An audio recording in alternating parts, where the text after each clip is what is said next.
हर दिन के तरह आज भी कॉलेज में बच्चे अपने बैग में किताब भर रहे थे। कोई परीक्षा की तैयारी चल रहा था तो कई दोस्त हंसते मुस्कुराते अपने क्लासरूम की तरफ आगे बढ़ रहे थे। घंटी बजने ही वाली थी, लेकिन किसी को क्या पता था कि अगले ही कुछ मिनटों में सब कुछ बदलने वाला है। आसमान से एक चीखती हुई आग की लकीरें उतरेगी और जिंदगी हमेशा के लिए रुक जाएगी। बांग्लादेश की राजधानी ढाका से एक दिल दहलाने वाली खबर सामने आई है। बांग्लादेश एयरफोर्स एक F-7 ट्रेनर विमान जो कि एक रूटीन ट्रेनिंग पर था, अचानक तकनीकी खराबी का शिकार हो गया और सीधे जाकर एक कॉलेज की इमारत पर गिर गया। इस हादसे में एक आम नागरिक की मौके पे ही मौत हो गई और कई लोग गंभीर रूप से घायल हो गए। F-7 जिसे चीनी मूल का एक सुपर सैनिक ट्रेनर जेट कहा जाता है, बांग्लादेश की वायुसेना द्वारा ट्रेनिंग उद्देश्य के लिए उपयोग किया जाता है। यह हादसा कोई पहली बार नहीं है जब इस तरह का विमान दुर्घटना का शिकार हुआ हो, लेकिन इस बार जो खास बात है वो यह विमान सीधे एक शिक्षक स्थान पर गिरा, यानी उस जगह पर जहां देश की भविष्य तैयार हो रहा था। कॉलेज में मौजूद छात्रों ने जो देखा वो उनकी जिंदगी का सबसे भयानक सपना बन गया। 21 साल का मोहम्मद फहीम कहता है, हम क्लासरूम में थे, अचानक एक भयानक आवाजें आई, सब कुछ हिलने लगा और फिर धुआं ही धुआं छा गया। जब होश आया तो देखा छत टूट चुकी थी, कुछ लोग बेहोश पड़े थे। 19 वर्षीय की छात्रा रूबीन खातून अब ICU में है। उसकी माँ रोती हुई कहती है, मेरे बच्ची डॉक्टर बनना चाहती थी, अब पता नहीं वो आंखें खोलेगी या फिर नहीं खोल पाएगी। ऐसे कई परिवार हैं जो आज अस्पताल में बाहर ईश्वर से अपनी औलाद के लिए दुआ कर रहे हैं, जबकि उनके जीवन की सबसे बुरी घड़ी चल रही है। इस हादसे के दौरान विमान को उड़ा रहे pilot wing commander Shahid Rahman ने आखिरी समय तक कोशिश की कि किसी घनी आबादी वाले इलाकों में विमान न गिरे, लेकिन विमान का नियंत्रण पूरी तरीके से खत्म हो चुका था। पायलट की सूझबूझ के कारण शायद दर्जने जाने बच गई, लेकिन दुर्भाग्यवश विमान कॉलेज की इमारत से टकरा गया। पायलट खुद गंभीर रूप से घायल है, लेकिन फिलहाल उनकी हालत स्थिति बताई जा रही है। अब सवाल यह है कि आखिर क्यों ऐसे पुराने विमानों को आज भी उड़ाया जा रहा है? क्या वायुसेना के पास पर्याप्त तकनीकी जांच और मेंटेनेंस की व्यवस्था नहीं है? F-7 विमान पहले भी क्रैश हो चुके हैं। हर बार एक ही वादा होता है कि अब सुधार किया जाएगा, लेकिन हर वादा अगले ही त्रासदी से पहले ही धुंधला पड़ जाता है। जब एक लड़ाकू विमान रिहायशी या शैक्षणिक इलाके में गिरता है तो यह केवल तकनीकी गलती नहीं होती, यह हमारी पूरी सुरक्षा व्यवस्था पर सवाल होता है।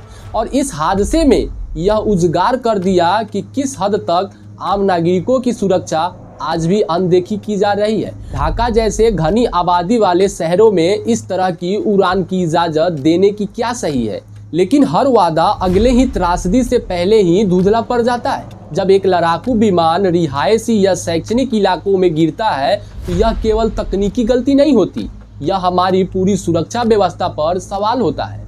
इस हादसे ने यह उजागर कर दिया कि किस हद तक आम नागरिकों की सुरक्षा आज भी अनदेखी की जा रही है। ढाका जैसे घनी आबादी वाले शहर में इस तरह की उड़ान की इजाजत देने की क्या सही थी? क्या कभी इस बात पर किसी की गारंटी दी गई थी कि कोई भी विमान ऐसी जगह पर नहीं गिरेगा? शिक्षा संस्था जहां ज्ञान मिलता है वहां अब जले हुए फर्नीचर, टूटी हुई छत और दीवार पर खून के निशान है।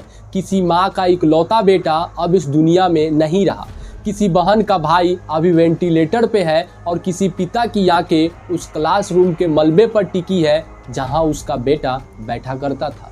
इस हादसे की जांच के आदेश दे दिए गए हैं। बांग्लादेश वायुसेना और नागरिक प्रशासन दोनों सक्रिय है, लेकिन जनता को केवल जांच नहीं चाहिए, उन्हें जवाब चाहिए। उन्हें आश्वासन चाहिए कि अगली बार ऐसा नहीं होगा। उन्हें यह यकीन दिलाया जाना चाहिए कि उनके बच्चे सुरक्षित हैं। ये केवल एक खबर नहीं है, यह एक जिंदा समाज के जख्म है। ये आंसू, ये चीख, ये टूटे हुए ख्वाब सब यही कह रहे हैं कि बदलाव जरूरी है। हम उन सभी पीड़ितों को श्रद्धांजलि देते हैं, उन्हें इस हादसे में अपनी जान गंवाई या अपना सब कुछ खोया, और हम आप सब से ये अपील करते हैं कि आवाज़ उठाइए, सवाल कीजिए और एक ऐसे सिस्टम की मांग कीजिए जिसमें इंसानी जान की कीमत सिर्फ एक न्यूज़ का हेडलाइन नहीं होना चाहिए। क्योंकि आज वो हादसा ढाका में हुआ है, लेकिन कल अगर हम जागे नहीं तो ये किसी भी शहर में दोहराया जा सकता है।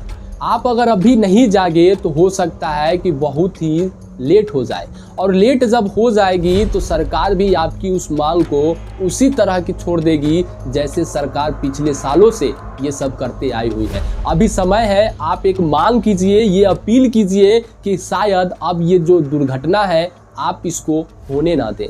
क्योंकि जो पुराने विमान हैं उनको सही से जांच किया जाए, उनकी परमिशन देनी चाहिए उड़ने का, तभी उड़ा सकते हैं। जैसे अभी दिल्ली में हुआ है कि पेट्रोल या फिर डीजल की जो भी कार है उनको ज़्यादा समय तक यानी कि 16 और 11 साल तक ही चला सकते हैं, वैसे ही इन पुराने विमानों को भी ये एक नोटिस दिया जाए कि अगर ये विमान पुरान हो गया है तो इसका इंजन बदल दिया जाए।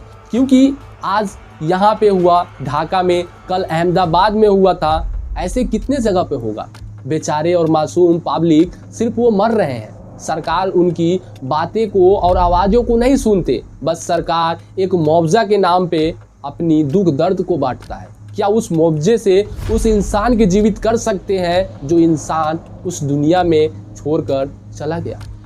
चलिए दोस्तों, मिलते हैं किसी नेक्स्ट वीडियो में। तब तक के लिए आप लोग अपना ख्याल रखना और किसी भी हादसे में आप शामिल होना, क्योंकि आप और हम अगर आवाज़ नहीं उठाए तो शायद ये आवाज़ को दब जाएगी।